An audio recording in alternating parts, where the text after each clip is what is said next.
Hey folks, it's September 12th here in southeast Missouri, and we're out in the garden digging sweet potatoes. We've got a tropical depression moving up from the Gulf of Mexico, coming up the Mississippi River Valley, and we want to get these sweet potatoes out of the ground before it gets too wet, and also before they end up splitting from all the moisture. It's been pretty dry here. We haven't had any appreciable rain for the last month or so here at our farm, and just as I pulled away the straw here, it just really was a testament to how important it is to mulch a crop like sweet potatoes. We haven't put any water on this garden all summer. Now we did have quite a bit of rain all the way through July, but you can see here that there is still a fair amount of moisture in the ground. I mean, it is getting dry, but you can still definitely feel the moisture in the ground that was underneath that straw. So anyway, as I said, we want to get these sweet potatoes out of the ground here. Usually we try to get these sweet potatoes out of the ground by about the first or second week of September. I found that if you don't get them out of the ground by then, the voles really move in and start eating these things like crazy. And then also, I think that there's a couple diseases, scurf primarily the main one, that just is not as bad if you get these potatoes out of the ground when that ground is a little bit drier and warmer. So anyway, we pulled the straw back from some of the plants, we've cut the vines back, and we're gonna put the fork in the ground and see what this first plant brings.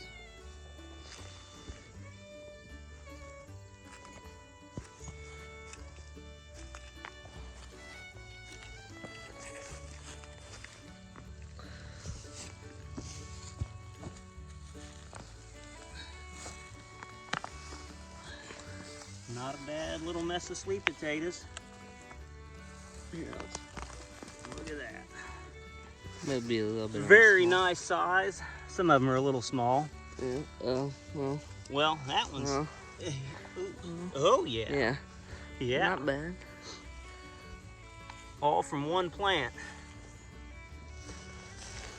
Oh, these look good this year. Mm-hmm. I like how they don't have the splits and cracks in them. There's another one. Nice and clean. There's a little bit of that scurf that I was talking about. I think that's the disease that is, those darker spots that are on the skin there. And those usually just cause those potatoes to shrivel up a little bit sooner in storage than they normally would. And I try to keep the ones with scurf somewhat separate from the other ones. But looks like it might be a pretty good sweet potato crop this year. Off of one plant. And the Got rest 20 more plants to go, at least. Yeah, we might need more baskets. Here we found a cute little toad staying nice and moist underneath the straw.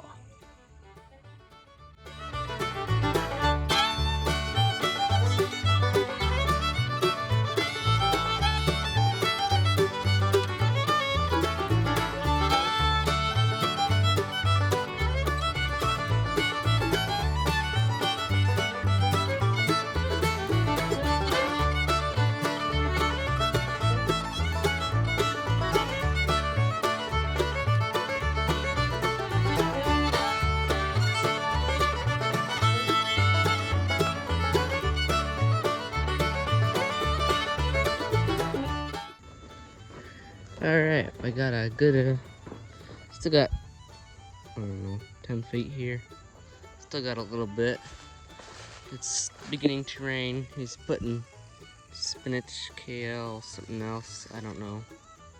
He's fertilizing it now before it rains. But we got really good sweet potatoes off the length that we did. Big ones, and then just medium-sized ones. We got that basket full. That basket pretty full. Still got some more to go. And this is the, hey Dad, what is that rock called? What is that rock called? Here you can see how bad the scarf is in some places. There's one that's split. There's some more one that's covered in that scarf. And then Dad's in big trouble. He speared this potato, this potato, this potato, this potato. Lacerations right there. I mean, he should get in trouble from the National Sweet Potato Association. Yeah. I mean, he's in big trouble. I mean, out of all those potatoes and all those, he speared. 3? No, yeah, about 6. A little bit more. And we still have a few more to dig down there. Those Mhm. go into some white potatoes and some purple potatoes. I actually thought I had more orange potatoes, but apparently I didn't keep very good records of which of my sweet potato starts were which, because I only have one orange sweet potato plant so far. The rest of them are these pink sweet potatoes. But without a doubt, this is probably the prettiest batch of sweet potatoes I've ever grown. Definitely not the most quantity-wise, but these will be very easy to peel and work up. And also, we'll take some to the fair here in about a week, the East Perry Community Fair, and we will see if we can get the blue ribbon on sweet potatoes this year. Mm-hmm.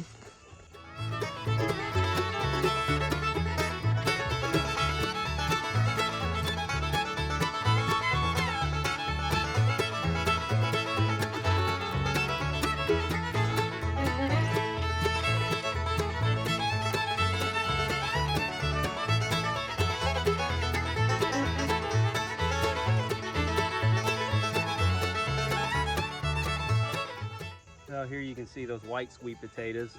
These are the best white sweet potatoes that we've ever grown. Usually they didn't get very large. Usually they were more in the neighborhood of something like this, which, you know, this is kind of difficult to process. But I'm really pleased with these larger white sweet potatoes. So anyway, that's this year's sweet potato harvest. Probably about 100 pounds or so worth out of that row. Like I said earlier, not the biggest harvest we've ever had, but some of the prettiest sweet potatoes we've ever had by far. So anyway, it's just starting to drizzle, so we're gonna head back to the house and put these away. Try to get a little bit of fertilizer spread before the rain hits. So thanks for tuning in, and we'll see you in one of the next videos.